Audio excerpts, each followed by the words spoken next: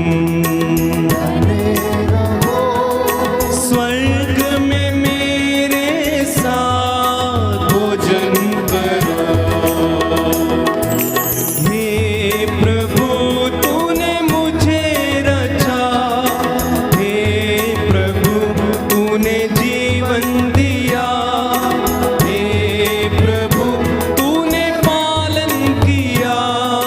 तू ही मेरा आधार बना, तू ही मेरा आधार बना, तू ही मेरा आधार बना।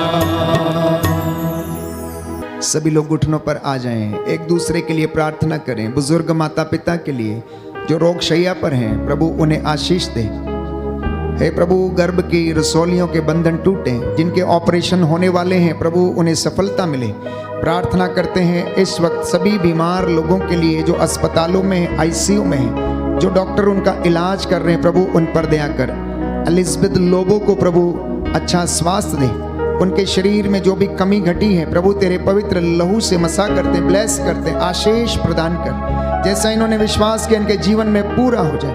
प्रभु तेरे प्रियजन अनेक प्रकार के रोगों से पीड़ित हैं, अशांति से, क्रोध की दुष्ट आत्मा से ग्रसित। इन पर दया कर दे, दया कर दे, दया कर दे, दया कर प्रभु।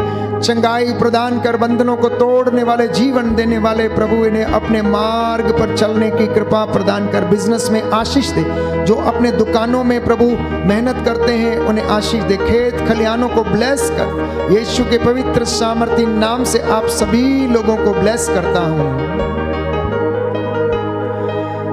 दया करने वाले, चंगा करने वाले यीशु राजा, तेरे इन बच्चों पर दया कीजिए। बुजुर्ग माता पिता पर दया कीजिए।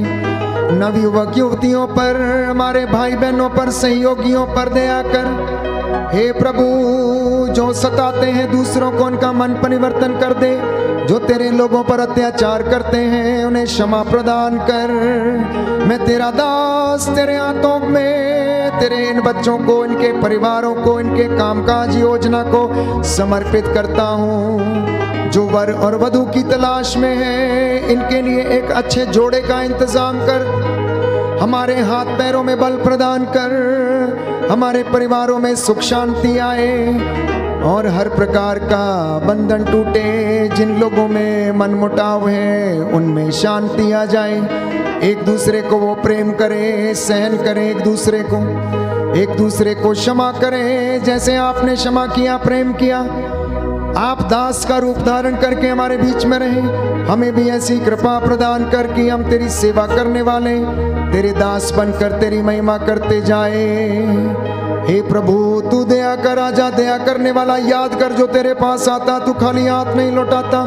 अंधों को आंखें, बहरों को कान, गूंगों को वाणी, लंगड़ों को पांव देता है। ये मेरा विश्वास है, मैं तुझ पर आस रखता हूँ। तू मेरी प्रार्थना को सुनता और कबूल करता है। आज जो वचन प्रभु सुनाया गया, इसके द्वारा तेरे इन बच्चों के जीवन में 100 गुना, 60 गुना, 70 गुना फल आए। जो वेदी के सामने हैं और जो घरों परिवारों में देश विदेश से ऑनलाइन प्रार्थना में भाग लेते हैं, इनके मन में शांति स्थापित कर दे। हमारी प्रार्थना सुन ले, हमारे उद्धारकर्ता यीशु प्रभु के द्वारा।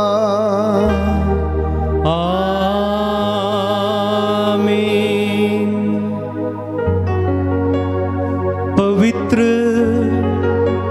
परम प्रसाद की आराधना हो, स्तुति हो, महिमा हो सदा सर्वदा। पवित्र परम प्रसाद आराधना हो, स्तुति हो, महिमा हो सदा सर्वदा। पवित्र परम प्रसाद की आराधना हो, स्तुति हो, हो महिमा हो सदा सर्वदा सदा सर्वदा।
यसू मसीह दे विच रंगिया कोई जाने ना जाने। असी यसू मसीह दे विच रंगिया कोई जाने ना जाने। असी यसू मसीह दे विच रंगिया कोई जाने ना जाने। असी यसू मसीह दे विच रंगिया कोई भावें चंगे ते भावें असी मंदे आ कोई जाने ना जाने। चंगे ते भावें असी मंदे आ कोई भावें असी कमले रमले भावें असी शदाई भावें असी कमले रमले। रब दिलां दियां जाने मिलदी सच्चे नूं वडियाई। रब दिलां दियां जाने मिलदी भावें असी कमले रमले भावें असी शदाई भावें असी कमले रमले भावें असी शदाई। रब दिलां दियां जाने मिलदी सच्चे नूं वडियाई।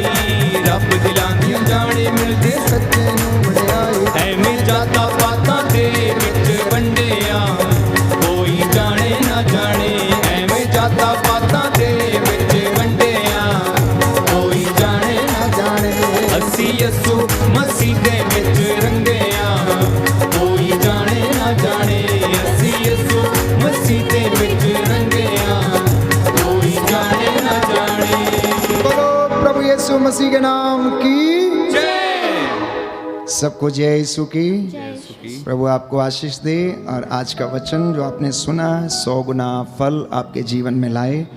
मेरी आपसे गुजारिश है जो पहली बार इस आराधना में भाग ले रहे थे इस YouTube चैनल को आप अवश्य सब्सक्राइब करें। इस लिंक को मित्रों के साथ साझा करें ताकि वे लोग भी प्रभु का वचन सुनकर अनुग्रहित हो जाएं।